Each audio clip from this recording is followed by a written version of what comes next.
Some people think the suburbs are peaceful. Quiet streets, trimmed lawns, neighbors who wave politely. But peace can be an illusion. And sometimes, the most dangerous villain you'll ever meet isn't hiding in the shadows. She's standing on your front porch, clutching a clipboard like a weapon, convinced she rules the world. I moved my pregnant wife into Heatherwood Pines for safety. And instead, we met the one person more unhinged than any criminal I ever arrested as a detective.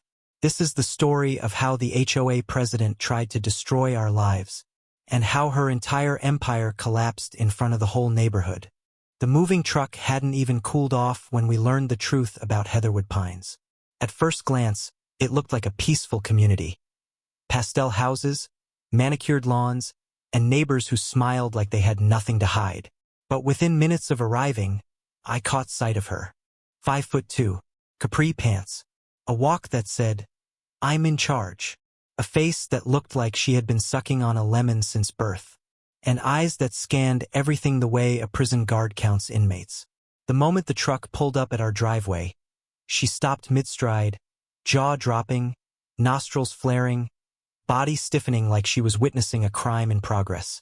Figuratively speaking, she almost started foaming at the mouth. By noon, she was already losing her mind, and by the end of our first 6 hours in the neighborhood, she had unleashed a whirlwind of lunacy no normal person could have prepared for. 3 fake eviction notices, a call to animal control accusing us of harboring a rogue emotional support cat, and an attempted citizen's arrest on my wife Camila because of the color of our mailbox. A color that, let me emphasize, came with the house. But Darlene wasn't like the typical HOA tyrant you see in memes. She was worse. She operated with delusional confidence, like a self-appointed emperor who believed the world operated on her rules, her logic, her fantasies. And then, at 3:47 p.m., she made her greatest mistake. A thunderous pounding shook our front door, loud enough to echo across the entire cul-de-sac. Through the frosted glass, I recognized her silhouette instantly. The pinched face, the rigid stance, the 2 loyal board members beside her, positioned like Secret Service agents guarding a dictator. Her voice boomed, "You have 48 hours to vacate this property or I will have you forcibly removed by whatever means necessary." My pregnant wife froze. I didn't.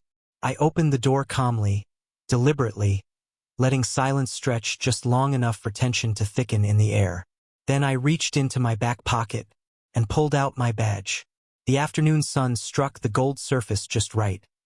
A gleaming, undeniable reminder of who I really was.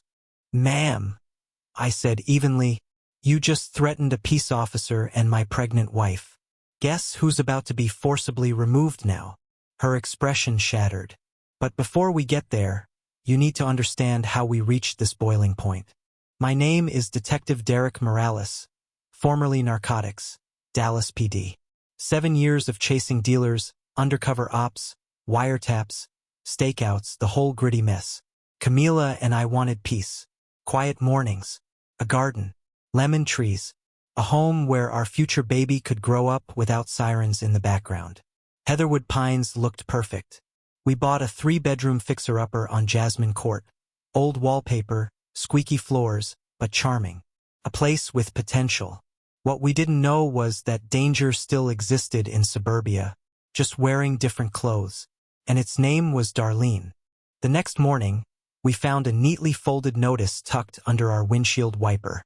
Warning: unpainted fence slat. We had lived there less than 24 hours. The following day, another letter. Citation: aggressively modern patio furniture. Our furniture wasn't modern, just blue. Then came the drone. During our weekend barbecue, it hovered above our backyard like some creepy mechanical vulture. It circled 3 times. Camera aimed directly at our grill. When I waved sarcastically, it zipped away, straight toward Darlene's house. By Monday morning, the city was knocking, investigating an anonymous complaint claiming we were operating an unauthorized home business. My business? Working out alone at 5 a.m. in my garage. The inspector apologized before he even stepped inside. He closed the case on the spot after I showed my badge.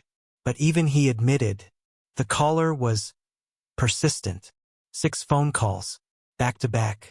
Camila, being the angel she is, still tried to make peace. She baked empanadas, warm, golden, soft, the kind her grandmother taught her to make, and brought them to Darlene's house. Darlene opened the door a crack, stared at the plate like it was radioactive, and said, "Ethnic foods are not welcome in Heatherwood Pines. They attract undesirable elements." Undesirable. I've arrested drug lords with more manners.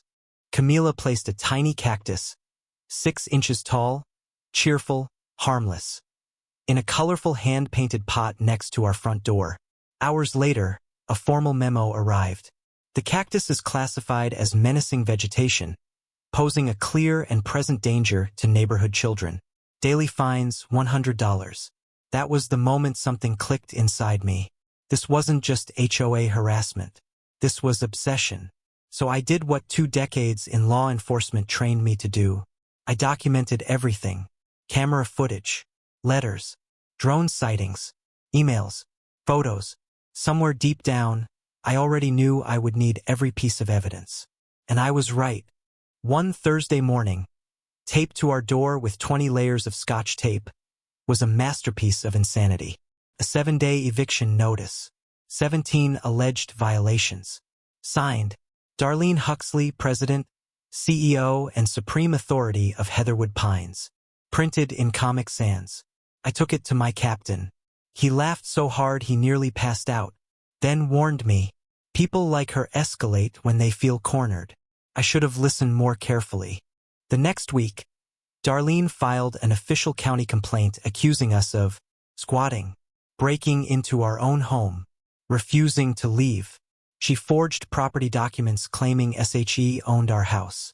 Then, the piece de resistance, a grainy, photoshopped picture of me holding a weapon at neighbors. The weapon, my leaf blower, with a fake pistol grip poorly edited on. I've seen cartel forgeries with more realism. That Friday, she formed her army. A golf cart decked out with HOA flags rolled toward our house, a bizarre parade float of suburban dictatorship. Stanley, retired accountant, perpetually confused. Beverly, the woman who measured grass with a ruler during thunderstorms. Darlene marched to our door with the confidence of a monarch. Under the authority vested in me by the Heatherwood Pines HOA, I order you to vacate within 48 hours or face forcible removal. Curtains moved across the block. Neighbors whispered. Phones recorded. What she didn't know was this. I may have taken the day off from field duty, but I was still on the clock. Body cam on. Phone recording. Lieutenant texted moments before. Legally, I was acting as a police officer, and she had just threatened me and my pregnant wife. I opened the door slowly. Her confidence broke, piece by piece. I reached into my pocket, pulled out my shield. "Ma'am, I'm Detective Morales. You've committed impersonation of an official, terroristic threats, harassment, attempted illegal eviction, and more." Stanley dropped his phone. Beverly dropped her clipboard. Darlene screamed, "I am the authority here. I have immunity." Then, unbelievably, she tried to force her way inside. Attempted breaking and entering, added to the list. 2 sheriff units arrived within 10 minutes. I handed Deputy Chen a flash drive with every shred of evidence. Fake documents, drone footage, audio threats, photos, letters, emails. His eyebrows climbed higher and higher. "She said she owned your house?" Then it happened. Deputy Chen approached with handcuffs. Darlene panicked, and she ran, or waddled aggressively. She dove into her golf cart, floored it to its max speed of 12 miles per hour, and attempted a dramatic turn onto the sidewalk. The cart tipped. She flew, capri pants, rhinestones, everything, into her prized hedge. The same hedge she fined a neighbor for trimming incorrectly.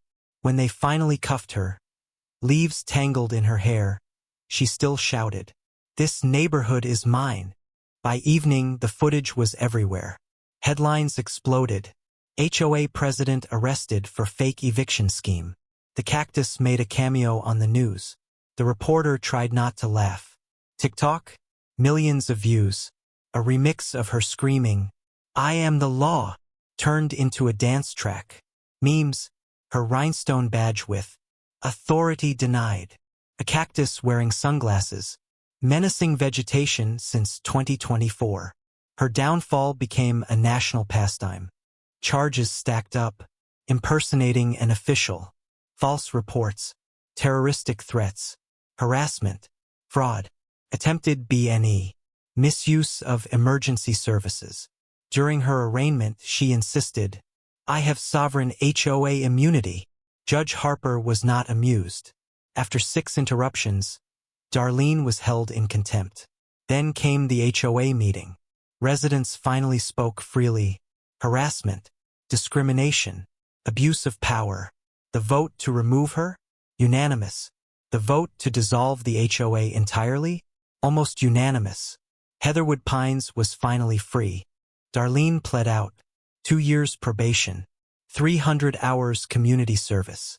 $47,000 in fines. 10-year ban from any position of authority, including HOAs, PDAs, and Neighborhood Watch. Then came civil suits.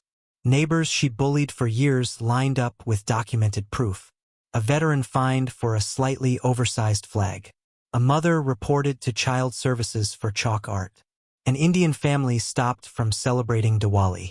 She lost every case. Her house was auctioned to pay damages. A mixed-race family bought it. They painted the door purple. Installed a 6-foot garden gnome named Gerald.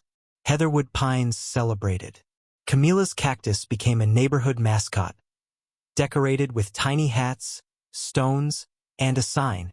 Official menacing vegetation, EST 2024. And Darlene? When the judge read her sentence, she whispered, "But I was the president," as if the world had betrayed her. Her reign ended with the crack of a gavel, and peace finally returned to Heatherwood Pines. For more stories like this, make sure to subscribe.